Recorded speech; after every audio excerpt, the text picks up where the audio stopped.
નમસ્કાર વિદ્યાર્થી મિત્રો, દરેકનું હાર્દિક સ્વાગત છે. ધોરણ 12 વિષય સમાજશાસ્ત્ર, સ્વાધ્યાય સોલ્યુશન, ચેપ્ટર નંબર 9 સામાજિક ધોરણ ભંગ, બાળ અપરાધ અને યુવા અચંબો. સંપૂર્ણ સોલ્યુશન જોતા પહેલાં મિત્રો, જો ચેનલમાં નવા છે તો ફટાફટ સબસ્ક્રાઇબ કરી લો અને તમારા મિત્રોને પણ શેર કરશો.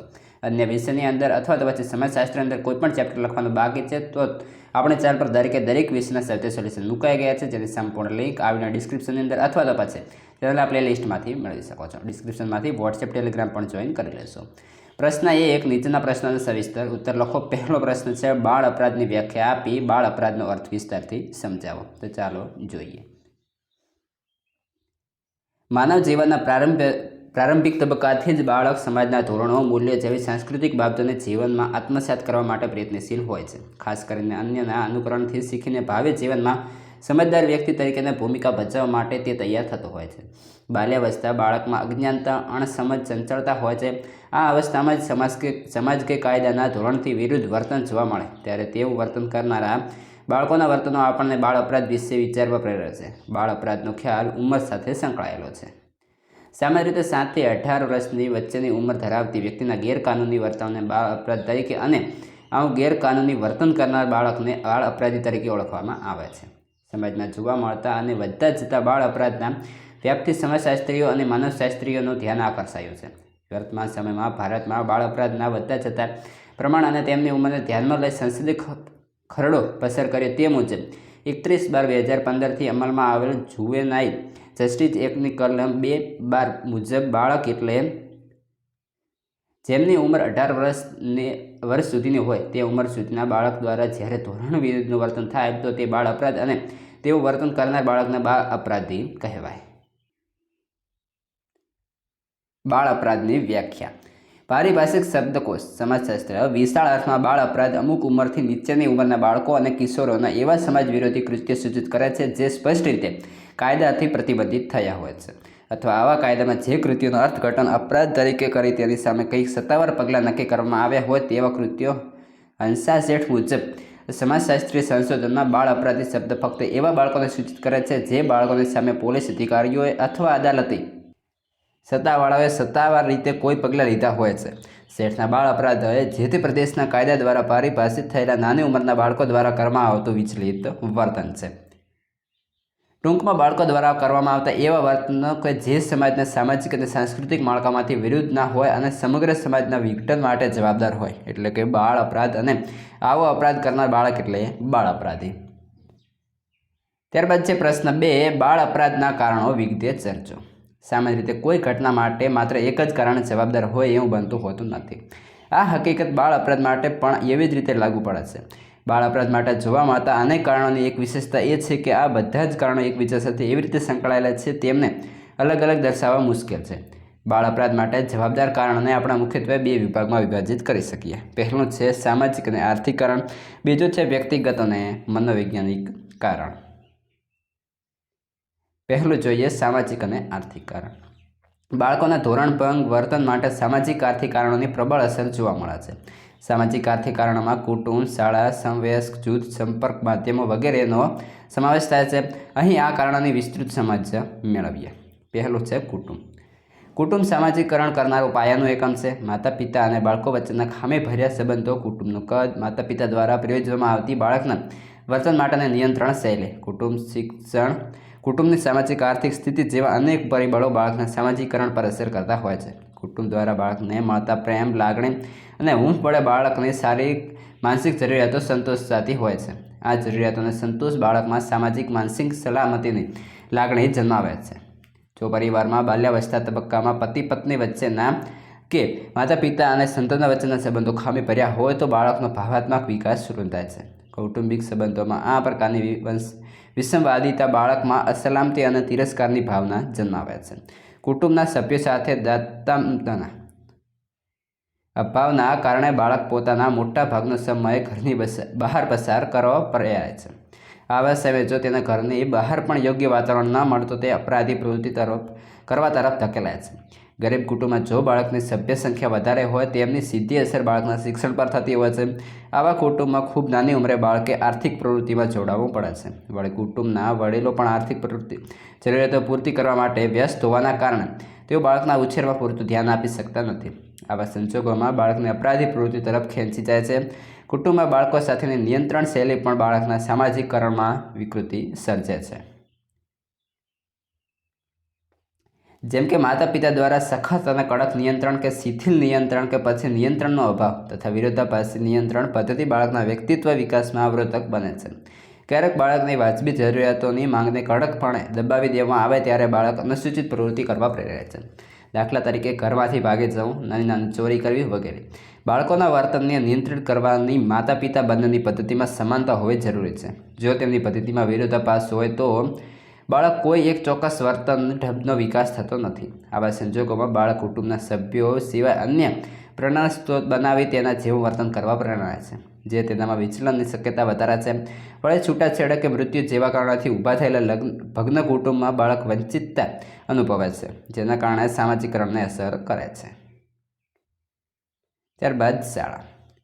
કુટુંબની જેમ શાળા પણ સામાજિકકરણ પર અસર કરતો એક અગત્યનું માધ્યમ છે. શાળા જીવનના અનુભવો બાળકના વ્યક્તિત્વના ઘડતરમાં મહત્વનો ભાગ ભજવે છે.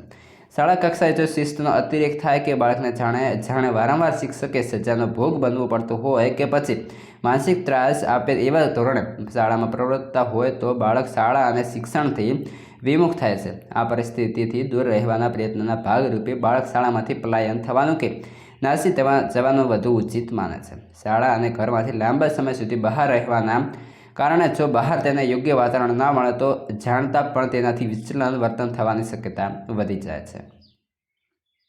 ત્યારબાદ સમવયસ્ક જૂથ. સમવયસ્ક જૂથ એટલે સમાન ઉંમરની વ્યક્તિઓનું બનેલું જૂથ. આ જૂથ બાળકના વિકાસ અને વ્યક્તિત્વ ઘડતરમાં મહત્વની ભૂમિકા ભજવે છે. પોતાના જ ઉંમરના મિત્રો સાથેનો સંપર્ક અને સહવાસ તે જૂથ તરફ બાળકનું તાદામ્ય અને આત્મીયતા વધારે છે. જુદી જુદી સાંસ્કૃતિક પૃષ્ઠભૂમિમાંથી આવતા આ જૂથના મિત્રોના આચાર વિચારની સીધી અસર બાળકના માનસ પટલ પર પડતી હોય છે. આવા સમયે ખરાબ મિત્રોની સોબત તેને ધોરણે વિરુદ્ધ વર્તન કરવા પ્રેરણા આપે છે. સમૂહ માધ્યમો. ચલચિત્રો, વર્તમાનપત્રો, ટેલિવિઝન, મોબાઈલ અને ઇન્ટરનેટ જેવા સમૂહ માધ્યમોના અતિરેકથી બાળકો જાણે અજાણા ગુનાહિત પ્રવૃત્તિ તરફ ધકેલાય છે. આ સમૂહ માધ્યમો દ્વારા રોજબરોજ પ્રસારિત થતા અપરાધી વર્તનના સમાચારો અને અશ્લીલતા એ બાળ માનસ પર વિકૃત અસર ઊભી કરે છે. જિજ્ઞાસા, કુતૂહલ, અજ્ઞાનતા અને સારા નરસાના વિવેક ભાનસનો અભાવ જેવા પરિબળો બાળકને ધોરણભંગ વર્તન તરફ ખેંચી જાય છે. ત્યારબાદ છે મિત્રો અહીં આપણે જે શહેરીકરણ અહીં ઈ લખવાનો થશે. શહેરી વાતાવરણ, જેની અંદર શહેરી વાતાવરણ કેટલીક અંશે બાળકોના અપરાધી વર્તનને ઉત્તેજન પૂરું પાડે છે. શહેરી સમુદાય એ એક દૂરવર્તી સમુદાય છે. શહેરમાં ગુનાહિત વર્તનને છુપાવી શકાય તેમ હોવાથી બાળકને પોતાની ઓળખનો ભય ઓછો રહે છે. પણ ગંદા વસવાટો, વસ્તીની ગીચતા જેવા પરિબળોને કારણે સામાજિક નિયંત્રણની અસરકારકતા ઘટે છે. શહેરમાં આવું વાતાવરણ બાળકની અપરાધી પ્રવૃત્તિમાં વધારો કરવા માટે એક યા બીજી રીતે ભાગ ભજવે છે અને બાળકને ધોરણભંગ વર્તન તરફ ધકેલે છે. બીજો પોઈન્ટ છે વ્યક્તિગત અને મનોવૈજ્ઞાનિક કારણ. બાળ અપરાધ માટે વ્યક્તિગત અને મનોવૈજ્ઞાનિક કારણો પણ અગત્યનો ભાગ ભજવે છે. જો બાળક અયોગ્ય વિચાર કરવા અશક્તિમાન હોય તો તે બાળક વિચલન તરફ વળે છે. આ ઉપરાંત વિદ્રોહ કરવાનું વલણ, મનસ્વીપણું, અસલામતીની લાગણી, ડરપોકપણું, આત્મીય નિયંત્રણનો અભાવ, લઘુતા ગ્રંથિ, સહાનુભૂતિનો અભાવ, હતાશા, નિરાશા અને હિંસાત્મક પ્રવૃત્તિ જેવા અનેક પરિબળોની હાજરી બાળકને સમાજ વિરોધી કે ધોરણ વિરુદ્ધ વર્તન કરવા તરફ લઈ જાય છે. ટૂંકમાં એક વાત ચોક્કસ છે કે કોઈ પણ બાળક જન્મથી અપરાધી હોતું નથી, પરંતુ તે બાળકની આજુબાજુનું વાતાવરણ અને વ્યક્તિતા જન્મ પરિબળ તેને અપરાધી બનાવવા માટે ધોરણભંગ વર્તન કરવા અગત્યની ભૂમિકા ભજવે છે. આથી એમ કહી શકાય કે વ્યક્તિત્વ એ સંસ્કૃતિની છીપમાં પાકતું મોતી છે. આમ ઉપયુક્ત પરિબળો બાળકના સામાજિક અને માનસિક વિકાસ પર અસર કરતા હોય છે. આ પરિબળોમાંથી કોઈ એક પરિબળમાં ઉણપ ઊભી થાય તો તેની સીધી અસર બાળકના વર્તન પર થાય છે, જે તેને વિચલન કરવા પ્રેરે છે. ત્યારબાદ આગળનો પ્રશ્ન છે પ્રશ્ન 3. બાળ અપરાધ સુધારણા સંસ્થાઓમાંથી કોઈ પણ 5 સંસ્થાઓની સમજૂતી આપો. તો ચાલો જોઈએ જવાબ. મિત્રો વિડીયોને લાઇક કરવાની જો તો બાકી છે ફટાફટ કરી દો અને ચેનલને સબસ્ક્રાઈબ પણ કરી દેશો. બાળ અપરાધની સમસ્યા દરેક સમાજ માટે પડકારરૂપ છે. બાળકોમાં રહેલી અપરાધી વૃત્તિને સજાના માધ્યમથી નહીં પરંતુ સુધારણાના માધ્યમથી રચનાત્મક દિશામાં વાળવી એ પાયાની જરૂરિયાત છે. આ બાબતને ધ્યાનમાં રાખી ભારતના બંધારણમાં બાળકો માટે કેટલીક કાનૂની જોગવાઈઓ કરવામાં આવી છે. બંધારણની આ જોગવાઈઓ અનુસાર કેટલીક સંસ્થાઓની સ્થાપના કરવામાં આવી છે, જેનું સંચાલન સરકારી અને બિનસરકારી સંસ્થાઓ દ્વારા થાય છે. રાજ્ય સરકારને આ સંસ્થાઓની આર્થિક અને વહીવટી જવાબદારી સોંપવામાં આવી છે. કેટલીક અગત્યની બાળ અપરાધ સુધારણા સંસ્થાઓની સમજૂતી નીચે મુજબ છે. પહેલું છે સુધાર શાળાઓ. જે રાજ્યોમાં બાળ કાયદાઓ અમલમાં નથી તેવા રાજ્યોમાં ઈસવીસન 1987ના રિફોર્મેટરી સ્કૂલ એક્ટની જોગવાઈ મુજબ સુધારણા શાળા સ્થાપવામાં આવી છે. બાળકનો અપરાધ સાબિત થાય પછી બાળ અદાલત બાળ અપરાધીને સુધાર શાળામાં મોકલી આપે છે. 15 વર્ષથી નીચેની વયના બાળ અપરાધીએ ગંભીર અપરાધ કર્યો હોય તો 3 થી 7 વર્ષ સુધી આ શાળામાં રાખવામાં આવે છે. રાજ્ય સરકાર દ્વારા આ શાળાઓનું સંચાલન કરવામાં આવે છે.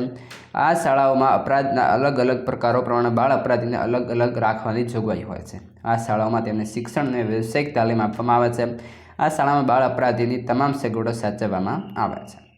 આમ સુધાર શાળાઓ બાળ અપરાધીને સમાજમાં ફરીથી ગોઠવાઈ શકે તેવી સારવાર અને તાલીમ આપે છે. બીજું છે પ્રમાણિત શાળાઓ.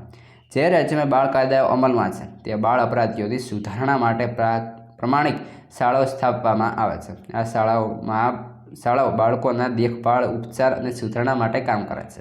આવી પ્રમાણિત શાળાઓમાં બાળ અપરાધીને ઔપચારિક શિક્ષણ ઉપરાંત તેમનામાં અનુશાસનની ભાવના દૃઢ થાય તેમજ સમાજમાં તે ફરી સ્વમાનપૂર્વક ગોઠવાઈ શકે તેવા ધ્યેયથી ટેકનિકલ શિક્ષણ અને તાલીમ આપવામાં આવે છે. અપરાધી બાળકોને આશરે 3 વર્ષ સુધી આ શાળાઓમાં રાખવામાં આવે છે. શાળાના સત્તાવાળાઓએ લાગે કે બાળક સુધરી ગયું છે તો તેને સજાનો સમયગાળો પૂરો કર્યા પહેલાં પણ મુક્ત કરી શકે છે. જો બાળક માનસિક રીતે અસ્વસ્થ હોય તો તે વધુ સમય માટે આ શાળાઓમાં રાખવામાં આવે છે. પ્રમાણિત શાળાઓ 2 પ્રકારની હોય છે. જુનિયર પ્રમાણિત શાળા જેમાં 12 વર્ષથી નીચેની ઉંમરના બાળ અપરાધીઓને રાખવામાં આવે છે, અને સિનિયર પ્રમાણિત શાળા જેમાં 12 થી 16 વર્ષ સુધીના બાળ અપરાધીઓને રાખવામાં આવે છે. પ્રમાણિત શાળાઓ સરકારી અને બિનસરકારી સંસ્થાઓ દ્વારા ચલાવવામાં આવે છે. પ્રમાણિત શાળામાંથી બાળ અપરાધીને મુક્ત કર્યા બાદ તેના પર દેખરેખ રાખવાનું કાર્ય સામાજિક કાર્યકર કે પ્રોબેશન અધિકારીને સોંપવામાં આવે છે. તે બાળ અપરાધીની પ્રવૃત્તિઓનું નિરીક્ષણ કરે છે. પ્રમાણિત શાળાઓ રિમાન્ડ હોમ સાથે સંલગ્ન હોય છે. ત્યારબાદ આગળનો પોઈન્ટ છે પાલક ગૃહ. 10 વર્ષ કરતાં નાની ઉંમરના બાળ અપરાધીઓને પાલક ગૃહમાં રાખવામાં આવે છે. 10 વર્ષની વય સુધી તેમને પ્રમાણિત શાળાઓમાં મોકલવામાં આવે છે. પાલક ગૃહમાં કુટુંબના જેવું જ વાતાવરણ સર્જવાનો પ્રયત્ન કરવામાં આવે છે. પાલક ગૃહોની સંચાલન ખાનગી સામાજિક સંસ્થાઓ કરે છે. સરકાર આવા પાલક ગૃહોને આર્થિક સહાય કરે છે. ત્યારબાદ છે રિમાન્ડ હોમ. બાળ સંરક્ષણ ગૃહ રિમાન્ડ હોમ બાળ અપરાધીના રક્ષણનું કામ કરે છે. બાળ અપરાધી કોઈ ગુના હેઠળ પકડાય એ પછી તેને 24 કલાકમાં બાળ અદાલતમાં હાજર કરવામાં આવે છે. તેમની તપાસ પૂરી થાય ત્યાં સુધી તેને રિમાન્ડ હોમમાં રાખવામાં આવે છે. બાળ અપરાધીએ કરેલા ગુનાની તપાસ શરૂ થાય તે અગાઉ તેનું નિરીક્ષણ અને વર્ગીકરણ કરવાનું કાર્ય રિમાન્ડ હોમમાં કરવામાં આવે છે. રિમાન્ડ હોમમાં રાખવામાં આવેલા બાળ અપરાધીઓને વૈજ્ઞાનિક ઢબે અભ્યાસ કરી તેના જીવન અંગેની માહિતી સંકલિત કરવામાં આવે છે. તેના આધારે અપરાધ માટેના જવાબદાર કારણો શોધી બાળ કલ્યાણના કાર્યક્રમો વડે તેને યોગ્ય દિશામાં વાળવાના હોય છે. દરેક રિમાન્ડ હોમમાં એક પ્રોબેશન અધિકારી હોય છે. આ અધિકારી બાળ અપરાધીને સમજવાનો પ્રયત્ન કરે છે અને તેમને યોગ્ય ઉપચાર કરવાની ફરજ બજાવે છે.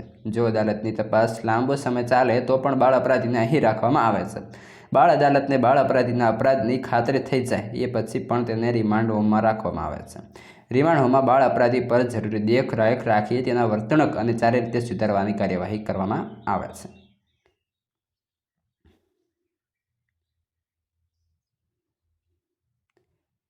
રિમાન્ડ હોમનું સંચાલન મોટે ભાગે ખાનગી અને સામાજિક સેવાઓ આપતી કલ્યાણ સંસ્થાઓ કરે છે. સરકાર આવા ગૃહોને આર્થિક સહાય આપે છે. ત્યારબાદ છે બાળ અદાલત.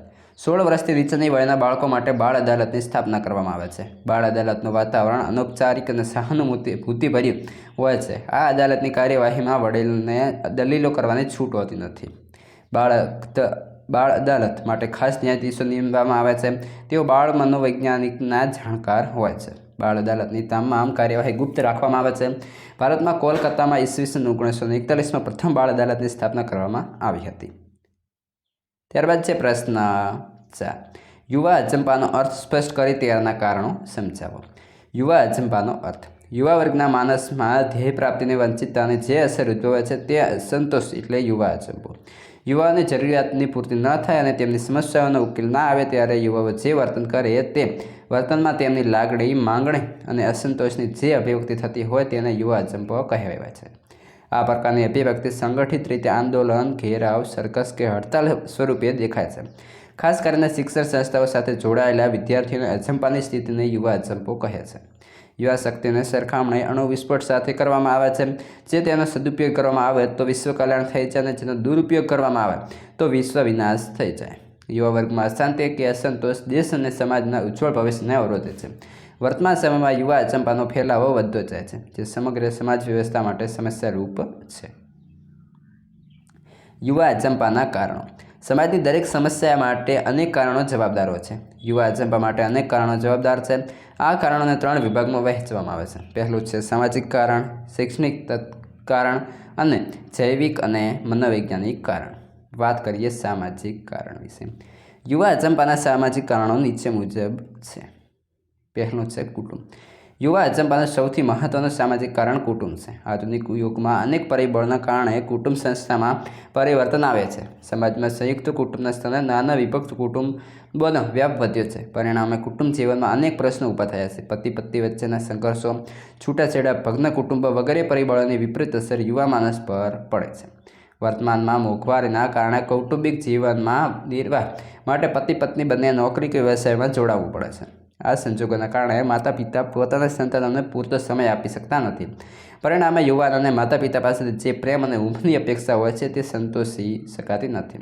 તો એકલતા અને અસંતોષનો અનુભવ કરે છે. આ પરિસ્થિતિ યુવા અજંપા માટે મહત્વની સાબિત થાય છે. ત્યારબાદ છે મૂલ્ય સંઘર્ષ. સમાજમાં પ્રસ્થાપિત મૂલ્યો વ્યક્તિને વર્તન કરવા માટે માર્ગદર્શન પૂરું પાડતા હોય છે. સમાજના આ મૂલ્યો નબળા પડે અથવા તેમના મૂળભૂત પરિવર્તન આવે ત્યારે યુવાનોના માનસમાં મૂલ્ય સંઘર્ષ થાય છે. મૂલ્યોનો સંઘર્ષ યુવાનોમાં અશાંતિ અને અજંપો પેદા કરે છે. આ અજંપાની સ્થિતિ યુવાનોને આંદોલન કે બળવો કરવાની પ્રેરણા આપે છે. ત્યારબાદ છે બદલાયેલા ધ્યેયો. વર્તમાનમાં યુવાનોના ધ્યેયમાં ખૂબ મોટો બદલાવ આવ્યો છે. આજના યુવાનો જીવનમાં તમામ ક્ષેત્રોમાં ખૂબ ઝડપથી સફળતા મેળવતા ઈચ્છે છે. ઉચ્ચ શિક્ષણ, સખત અને સતત મહેનત વગેરેના બદલે કેન પ્રમાણે માત્ર સફળતા મેળવવાની દિશામાં યુવાનો હરણફાળ ભરી રહ્યા છે. આ ઊંચા જીવનની અપેક્ષા અને ધારેલી સફળતા નહીં મળવાના ડર યુવાનોમાં અજંપો પેદા કરે છે. આગળ છે 2 પેઢી વચ્ચેનું અંતર એટલે કે જનરેશન ગેપ. યુવાન અને માતા પિતા વચ્ચે આશરે 20 વર્ષથી વધુનું અંતર હોય છે. આ 2 દાયકાના આ સમયગાળામાં 2 પેઢીઓ વચ્ચે અનેક પરિબળોના પરિણામે સ્થિતિમાં ખૂબ મોટો બદલાવ આવ્યો છે. આ બદલાવ નવી અને જૂની પેઢી વચ્ચે મતભેદો સર્જવામાં મહત્વનો ભાગ ભજવે છે. આ 2 પેઢી વચ્ચેના મતભેદોના પેઢીગાળાને જનરેશન ગેપ કહે છે. સમાજના તમામ ક્ષેત્રોમાં આ પેઢી અંતર જોવા મળે છે. વડીલો સમજીને વિચારીને શાંતિથી કાર્ય કરવામાં છે, જ્યારે યુવાનો દરેક બાબતમાં ઉતાવળા હોવા ઉપરાંત ક્રાંતિકારી વિચારસરણી ધરાવતા હોવાથી તેઓની વચ્ચે સંઘર્ષ પેદા થાય છે. આ પેઢી અંતર યુવા અજંપા માટે જવાબદાર છે. ત્યારબાદ શૈક્ષણિક કારણ. યુવાનો પરિવર્તનના વાહકો ગણાય છે. વર્તમાન સમયમાં યુવાનો શિક્ષણ વ્યવસ્થામાં ધર્મોથી પરિવર્તન ઈચ્છે છે. વર્તમાન સમયમાં શિક્ષણ પદ્ધતિ, અભ્યાસક્રમ, પરીક્ષા પદ્ધતિ વગેરેમાં મોટો બદલાવ આવતો નહીં હોવાથી યુવાનો હતાશ થાય છે. આજના યુવાનો 3જી અને 4થીના સેલફોન મારફતે આખી દુનિયાને મુઠ્ઠીમાં કરી લેતા હોય છે. ત્યારે ચોક, ડસ્ટર, પેન, પેન્સિલ, નોટબુક વગેરે દ્વારા વર્ગખંડમાં અપાતું શિક્ષણ યુવાનોમાં અસંતોષ પેદા કરે છે. સમાજના વિકાસનો આધાર શિક્ષણ પર છે. શિક્ષણના વિકાસની સાથે શિક્ષિત યુવાનોએ તેમની શૈક્ષણિક લાયકાત પ્રમાણે રોજગારી મળે તો ખરેખર વિકાસ થયો ગણાય. પરંતુ વર્તમાન સમયમાં શૈક્ષણિક ક્ષેત્રે માહિતીનો વિસ્ફોટ થયો છે. શિક્ષિત યુવાનોની સંખ્યામાં સતત વધારો થાય છે. આ વધારાની સાથે રોજગારીની તકોમાં પણ વધારો થતો જોઈએ છે. પરંતુ રોજગારીની તકોનો અભાવ શૈક્ષણિક બેકારીની સંખ્યામાં વધારો કરે છે. શિક્ષિત યુવાનો બેરોજગાર રહેવાથી તેમનામાં હતાશ અને નિરાશા જન્મે છે, જે યુવા અજંપા માટે જવાબદાર છે. યુવાનોએ તેમની અવસ્થામાં યોગ્ય શૈક્ષણિક માર્ગદર્શન મળવું જોઈએ. પરિવર્તન પામતી નવી સમાજ વ્યવસ્થા અને શિક્ષણના વિવિધ અભ્યાસક્રમોમાંથી યુવાનને તેના રસ, અભિરુચિ અને જરૂરિયાત અનુસાર વિષય અને પ્રવાહની પસંદગીમાં યોગ્ય માર્ગદર્શન નહીં મળવાથી યુવાનોમાં બેચેની, વ્યગ્રતા અને હતાશા ઊભી થાય છે. જો માતા પિતા યુવાનોની આ જરૂરિયાત પૂર્ણ કરી શકતા નથી તો યુવાનોમાં અજંપો કે ગેરવર્તન જોવા મળે છે. શિક્ષણ યુવાનોમાં 2 પ્રકારના કાર્યો કરે છે. પહેલું છે જીવન નિર્વાહ માટે અને બીજું છે સામાજિકરણ કરવું. યુવાનો ઉચ્ચ શિક્ષણ પ્રાપ્ત કરી વધુ સારા જીવનની સ્થિતિ માટે પ્રયત્ન કરે છે, ત્યારે શિક્ષણની સરખામણીમાં નિમ્ન દરજ્જાની નોકરી અથવા નોકરીની તક જ ના મળે ત્યારે તેમની મહત્વાકાંક્ષા માટે તે આઘાતરૂપ સાબિત થાય છે અને યુવાનોને શિક્ષણ વ્યવસ્થા તરફ અસંતોષ, આક્રોશ અને હતાશા ઉદ્ભવે છે. શિક્ષણ સંસ્થાઓ જ્યારે યુવાનોમાં સામાજિક મૂલ્યો, લોકશાહીના મૂલ્યો, રાષ્ટ્રીય એકતાના મૂલ્યો વગેરે સ્થાપિત કરવા નિષ્ફળ નીવડે ત્યારે યુવાનોમાં અચંબો થાય છે. ત્યારબાદ ત્રીજો પોઈન્ટ, જૈવિક અને મનોવૈજ્ઞાનિક કારણ. બાળક જ્યારે કિશોરાવસ્થામાંથી યુવાવસ્થામાં પ્રવેશે છે ત્યારે તેના શરીરમાં અથવા અંતઃસ્ત્રાવો બદલાય છે, જેની અસર તેના માનસ પર થાય છે. આ સમયગાળામાં તેમને ઘણું બધું જાણવાની અને સમજવાની જિજ્ઞાસા હોય છે. આ સમયે કુટુંબ અને સમાજ તરફથી તેને યોગ્ય માર્ગદર્શન મળતું નથી, ત્યારે યુવાન આ વિધાત્મક પરિસ્થિતિમાં અચંબો ઉદ્ભવે છે. આ અવસ્થામાં યુવાનોમાં અતિ લાગણી, જવાબદારીનો અભાવ અને પૂર્ણ સમજશક્તિનો અભાવ હોય છે. જો તેમને યોગ્ય માર્ગદર્શન મળે તો તેઓ સમજપૂર્વકનું યોગ્ય વર્તન કરે છે, પરંતુ જો યોગ્ય માર્ગદર્શન ના મળે તો ખંડાત્મક વર્તન કરે છે. આ અવસ્થામાં તેમનામાં સ્વતંત્રતાની ભાવના પ્રબળ હોય છે, આથી તેઓ સત્તાનો વિરોધ કરવાનું વલણ ધરાવે છે. આ સમયમાં યુવાન બાહ્ય જીવનમાં અનેક વ્યક્તિ, સંસ્થા કે માધ્યમના પરિચયમાં આવવાના કારણે તેમનામાં અવનવા વિચારો ઉદ્ભવે છે. આ વિચારોની હારમાળા તેમની વાતનિક અભિવ્યક્તિને અસર કરે છે. પરિપક્વતાની ઉંમરમાં અવનવા વિચારો તેમનામાં અસંતોષની સ્થિતિ ઊભી કરે છે, જે અસંતોષને જન્મ આપે છે. યુવાનો એવી માન્યતા ધરાવતા હોય કે જ્યાં સુધી તેમની માંગણી માટે પ્રબળ રજૂઆત કરવામાં નહીં આવે ત્યાં સુધી માંગણી સ્વીકારાશે નહીં. યુવાનો લોકશાહીમાં સ્વતંત્રતા એટલે કે મનસ્વી વર્તન એવું ખોટું અર્થઘટન કરીને અયોગ્ય વર્તન દ્વારા પોતાની લાગણી વ્યક્ત કરે છે. સતત મોજ મસ્તીમાં રહેવા અને કોઈકની ટોક વિનાની સ્વતંત્રતાની ઈચ્છા ધરાવતા યુવાનોનું માનસ અત્યંત ચંચળ હોય છે. યુવાનો માનતા હોય છે કે અમારી ચિંતાઓ કરી અમને ડરપોક બનાવશો નહીં, કેમ કે અમે ભૂલો કરીશું અને તેમાંથી શીખીને જવાબદાર વ્યક્તિ બનીશું. આથી યુવાનો સાથે વાતચીત કરી તેમના અણગમાને મહેસૂસ કરી તેમને મદદરૂપ થઈ તેમના પ્રશ્નો સમજી તેમને માર્ગદર્શન આપવું પડશે. પ્રશ્ન 2, નીચેના પ્રશ્નોના મુદ્દાસર ઉત્તર લખો. જેમાં પહેલો છે બાળ અદાલત. 16 વર્ષથી નીચેની વયના બાળકો માટે બાળ અદાલતની સ્થાપના કરવામાં આવે છે. બાળ અદાલતનું વાતાવરણ અનૌપચારિક અને સહાનુભૂતિભર્યું છે. આ અદાલતની કાર્યવાહીમાં વડીલને દલીલો કરવાની છૂટ હોતી નથી. બાળ અદાલત માટે ખાસ ન્યાયાધીશો નિમવામાં આવે છે. તેઓ બાળ મનોવિજ્ઞાનને જાણકાર હોય છે. બાળ અદાલતની તમામ કાર્યવાહી ગુપ્ત રાખવામાં આવે છે. ભારતમાં કોલકાતા ઈસવીસન 1941માં પ્રથમ બાળ અદાલતની સ્થાપના કરવામાં આવી હતી. ત્યારબાદ છે પ્રશ્ન 2, પ્રોબેશન. જ્યારે કોઈ બાળક પ્રથમ વખત સામાન્ય ગુનાહિત વર્તન કરે ત્યારે તેને સુધાર ગૃહમાં મોકલવાને બદલે પ્રોબેશન પર રાખવામાં આવે છે. પ્રોબેશન પર રાખવાની સત્તા બાળ અદાલતને છે. પ્રોબેશનની બાળ અપરાધીના કુટુંબ જીવન અને સમાજ જીવન સાથેના સંબંધો ચાલુ રહે છે.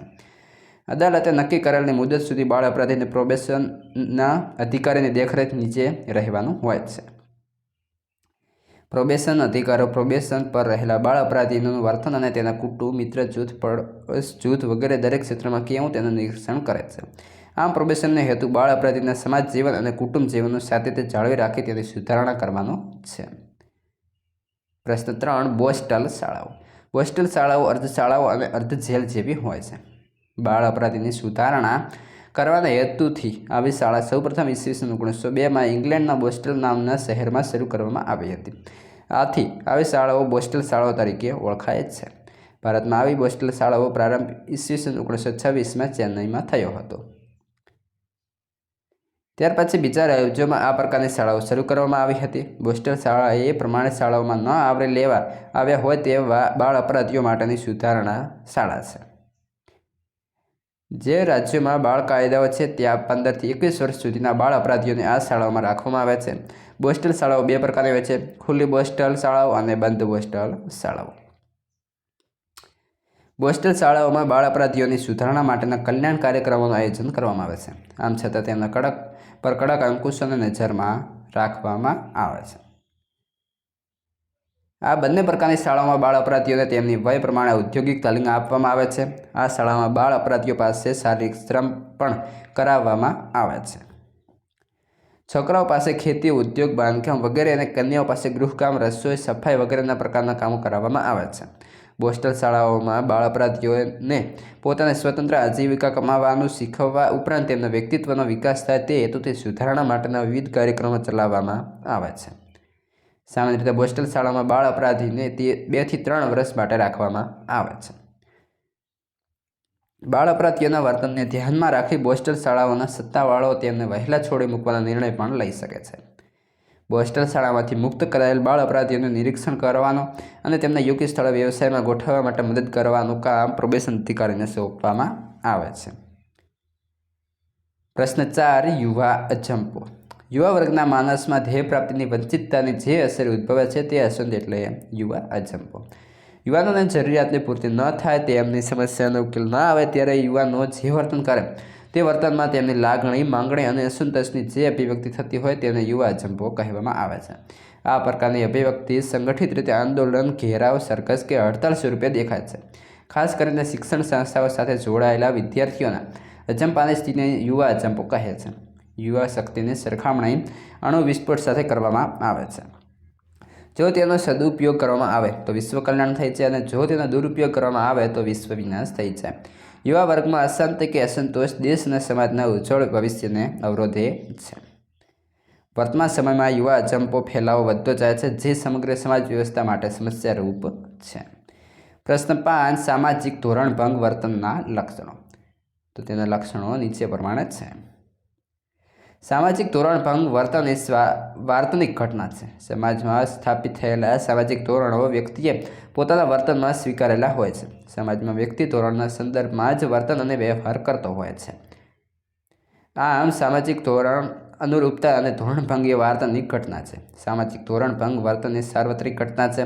વિશ્વના અવિકસિત, વિકાસશીલ કે વિકસિત સમાજમાં ઓછા વધતા પ્રમાણમાં સામાજિક ધોરણભંગ વર્તન જોવા મળે છે. સમાજનો દરેક સભ્ય સામાજિક ધોરણનું પાલન કરી વર્તન કરે એ અપેક્ષિત હોય છે, પરંતુ હંમેશા સમાજના દરેક સભ્યો દરેક પરિસ્થિતિમાં ધોરણનું પાલન કરે એવું શક્ય બનતું નથી. આથી સામાજિક ધોરણભંગ વર્તનની ઘટના બને છે. આ અર્થમાં સામાજિક ધોરણભંગ વર્તન એ સાર્વત્રિક ઘટના છે. સામાજિક ધોરણભંગ વર્તન સાપેક્ષતા ધરાવે છે. સામાજિક ધોરણભંગ વર્તન સાપેક્ષ છે. કોઈ એક સમાજમાં જે વર્તનને સામાજિક ધોરણભંગ વર્તન ગણાતું હોય તે જ વર્તન અન્ય સમાજમાં ધોરણભંગ વર્તન ગણાતું ના પણ હોય. દાખલા તરીકે ગુજરાતમાં દારૂનું સેવન કરવું સામાજિક ધોરણભંગ વર્તન છે, જ્યારે ગુજરાતની પડોશમાં આવેલા મહારાષ્ટ્ર, રાજસ્થાન રાજ્યમાં દારૂનું સેવન કરવું એ સામાજિક ધોરણભંગ વર્તન નથી. દરેક સમાજમાં સામાજિક ધોરણ અને તે સમાજની સંસ્કૃતિ અને મૂલ્ય સાથે સીધો સંબંધ છે. મૂલ્યો અને સંસ્કૃતિના તફાવતના કારણે તે સમાજના ધોરણો અન્ય સમાજના ધોરણો કરતાં ભિન્ન હોય તે સર્વસામાન્ય બાબત છે. આ અર્થમાં સામાજિક ધોરણભંગ વર્તન સાપેક્ષતા ધરાવે છે. સામાજિક ધોરણભંગ વર્તનનું વૈવિધ્ય ધરાવે છે. જ્ઞાતિ, જાતિ, ધર્મ, ગ્રામ્ય અને શહેરી વિસ્તાર વગેરે જેવી બહુવિધતા ધરાવતા ભારતીય સમાજમાં સામાજિક ધોરણોની બહુવિધતા પણ છે. સામાજિક ધોરણના વૈવિધ્ય સામાજિક ધોરણભંગ વર્તનની શક્યતા પણ વધારે છે. સાથે સામાજિક ધોરણભંગ વર્તનની સાથે સમવર્તનની સીમાના ખ્યાલને ધ્યાનમાં રાખવો જરૂરી છે. અસહ્ય વર્તનની સીમાના ખ્યાલ મુજબ સમાજના સભ્યો સહ્ય સીમાની મર્યાદામાં રહીને વર્તન વ્યવહાર કરે તો તે વર્તન ધોરણભંગ ગણાતું નથી. પરંતુ જ્યારે વ્યક્તિ કે સમૂહ સમાજે નક્કી કરેલી સહ્ય વર્તનની સીમાને ઓળંગીને વર્તન કરે તે વર્તન સામાજિક ધ્યેય પ્રાપ્તિ માટે પડકારરૂપ અથવા તો પડકારજનક બને છે. પરિણામે વ્યક્તિ કે સમૂહનું આ પ્રકારનું વર્તન અસામાજિક ધોરણભંગ વર્તન બને છે. સામાજિક ધોરણભંગ વર્તન સામાજિક અપેક્ષાઓથી વિરુદ્ધ વર્તન છે. દરેક સમાજ પોતાનું અસ્તિત્વ ટકાવવામાં અને સભ્યોના વર્તનનું નિયંત્રણ કરવા સામાજિક ધોરણો ઘડે છે. આથી સ્વાભાવિક રીતે સામાજિક ધોરણોની સાથે સામાજિક અપેક્ષાઓ જોડાયેલ છે. સામાજિક વ્યવસ્થાની જાળવણી થાય, સમાજમાં સંવાદિતા ટકેલી રહે અને સામાજિક ધ્યેયોની પ્રાપ્તિ સરળતાથી થાય માટે સમાજ પોતાના સભ્યો પાસેથી સામાજિક ધોરણ અનુરૂપ વર્તનની અપેક્ષાઓ રાખે છે. સમાજની આ અપેક્ષાઓથી વિરુદ્ધના વર્તનને સામાજિક ધોરણભંગ કહે છે અથવા તો ધોરણ વર્તન કહે છે. સામાજિક ધોરણભંગ વર્તન અનિચ્છનીય સામાજિક વર્તન છે. વ્યક્તિ કે સમૂહના જે વર્તનથી સામાજિક વ્યવસ્થા તંત્ર ખોરવાઈ જાય એવી સ્થિતિ સમાજના મોટાભાગના સભ્યો માટે હંમેશા અનિચ્છનીય હોય છે. કોમી તોફાનો, નક્સલવાદ, નશીલા પદાર્થોની હેરાફેરી, આતંકવાદ વગેરે પરિસ્થિતિ મોટાભાગની વ્યક્તિઓ માટે અનિચ્છનીય હોય છે. સમાજના મોટાભાગના સભ્યો ધોરણભંગ વર્તનથી ઊભી થતી અરાજકતા સામે નારાજગી વ્યક્ત કરતા હોય છે. આમ સામાજિક ધોરણભંગ વર્તન અનિચ્છનીય સામાજિક વર્તન છે. કોઈ પણ સમાજના સભ્યોના ધોરણભંગ વર્તન માટે અનેક પરિબળો જવાબદાર હોય છે. નબળું સામાજિકરણ, ધોરણનો નબળો અમલ, નબળી સજા પદ્ધતિ, ધોરણનો અસ્પષ્ટ વિસ્તાર, ભ્રષ્ટાચારી અમલીતંત્ર, ધોરણો વચ્ચેની વિસંવાદિતા, બચાવ પ્રવૃત્તિઓ, સમૂહ માધ્યમો વગેરે પરિબળો ધોરણભંગ વર્તનની સ્થિતિ નિર્માણ કરવામાં સહાયક બને છે. ત્યારબાદ જે પ્રશ્ન 3 નીચેના પ્રશ્નના ટૂંકમાં ઉત્તર લખો. જેમાં પહેલો પ્રશ્ન મિત્રો છે, સામાજિક ધોરણભંગની વ્યાખ્યા આપો. સામાજિક ધોરણભંગ એટલે સમાજ માન્ય ધોરણનો ભંગ કરતું વર્તન. પ્રત્યેક સમાજમાં સમાજ વ્યવસ્થાના સંચાલન માટે તથા સભ્યોના વર્તનના નિયંત્રણ માટે ચોક્કસ સામાજિક ધોરણો હોય છે. સમાજના નિયમો, ઉપનિયમો, મૂલ્યો, પરંપરા, રૂઢિરિવાજ વગેરેના લોકો ભૂલી જાય ત્યારે સામાજિક ધોરણભંગ થાય છે. સામાજિક ધોરણભંગ વર્તનની વ્યાખ્યા. કેટલાક સમાજશાસ્ત્રીઓ આપેલી સામાજિક ધોરણભંગની વ્યાખ્યા નીચે મુજબ છે. વોર્ટન અને હન્ટ. સમાજના ધોરણોનું અનુસરણ કરવાની કોઈ પણ નિષ્ફળતા એટલે સામાજિક ધોરણભંગ. માર્શલ ક્લિનર્ડ. સમાજ દ્વારા અમાન્ય કે પ્રતિબંધિત દિશામાં સભ્યોના સામાજિક વ્યવહાર સહ્ય વર્તનની સીમાની બહાર જાય તેને સામાજિક ધોરણભંગ કહેવાય. રોબર્ટ માર્ટન. સમાજ માન્ય ધોરણોથી વિરુદ્ધ વ્યક્તિનું વર્તન એટલે સામાજિક ધોરણભંગ. પ્રશ્ન 2 બાળ અપરાધની વ્યાખ્યા આપો. તો જોઈએ. બાળ અપરાધનો ખ્યાલ ઉંમર સાથે જોડાયેલો છે. સામાન્ય રીતે 7 થી 18 વર્ષની ઉંમર ધરાવતી વ્યક્તિના ગેરકાનૂની વર્તનને બાળ અપરાધ કહે છે. બાળ અપરાધની વ્યાખ્યા. સમાજશાસ્ત્રના પારિભાષિક કોષ મુજબ બાળ અપરાધ અમુક ઉંમરથી નીચેની ઉંમરના બાળકો અને કિશોરોના એવા સમાજ વિરોધી કૃત્ય સૂચિત કરે છે જે સ્પષ્ટ રીતે કાયદાથી પ્રતિબંધિત થયેલા હોય છે અથવા કાયદામાં જે કૃત્યોનું અર્થઘટન અપરાધ તરીકે કરીને તેની સામે કોઈક સત્તાવાર પગલાં નક્કી કરવામાં આવ્યા હોય તેવા કૃત્યો. ડૉક્ટર હંસાબેન શેઠ. તો કે સમાજશાસ્ત્રીય સંશોધનમાં બાળ અપરાધી શબ્દ ફક્ત એવા બાળકોને સૂચિત કરે છે જે બાળકોની સામે પોલીસ અધિકારીઓએ અથવા અદાલતી સત્તાવાળાઓએ સત્તાવાર રીતે કોઈ પગલાં લીધા હોય છે. ફ્રીડલેન્ડર. બાળ અપરાધી બાળકે કરેલું એવું વર્તન છે જેની સામે કાનૂનના આધારે કામ ચલાવવામાં આવે છે. જેની સામે કાનૂની કાર્યવાહી કરવાનું જરૂરી બને એવા બાળકના ગંભીર સ્વરૂપના સમાજ વિરોધી મનોભાવોને બાળ અપરાધ તરીકે ઓળખાવી શકાય. પ્રશ્ન 3 સમાજ વિરોધી વર્તન કોને કહેવાય? દરેક સમાજને પોતપોતાના આગવા ધોરણો હોય છે. આ ધોરણમાં લોકરીતિઓ, રિવાજો, મૂલ્યો, ટ્રાફિકના નિયમો અને રાજ્ય ઘડેલા કાયદાઓ વગેરેનો સમાવેશ થાય છે.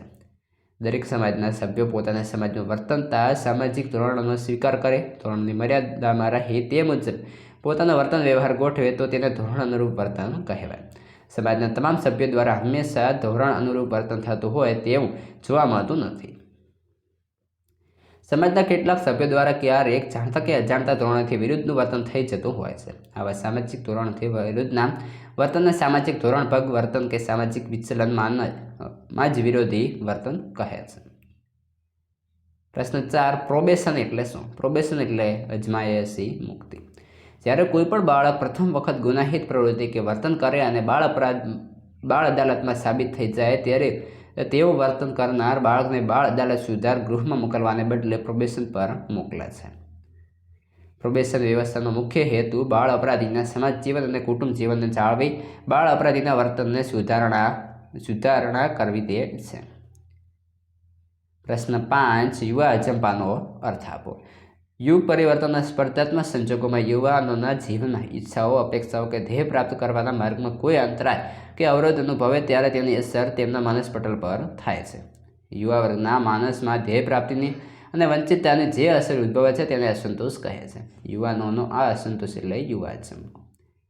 ત્યારબાદ છે પ્રશ્ન 4 નીચેના પ્રશ્નોના એક વાક્યમાં ઉત્તર આપો. પહેલો પ્રશ્ન છે રોબર્ટ માર્ટન સામાજિક ધોરણભંગ વર્તન કોને કહે છે?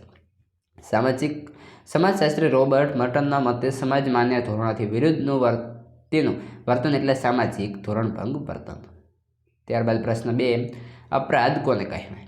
અપરાધ એટલે સમાજમાં રાજ્ય સત્તા દ્વારા અમલમાં મૂકવામાં આવેલા કાયદાઓનું ઉલ્લંઘન કરતું વર્તન.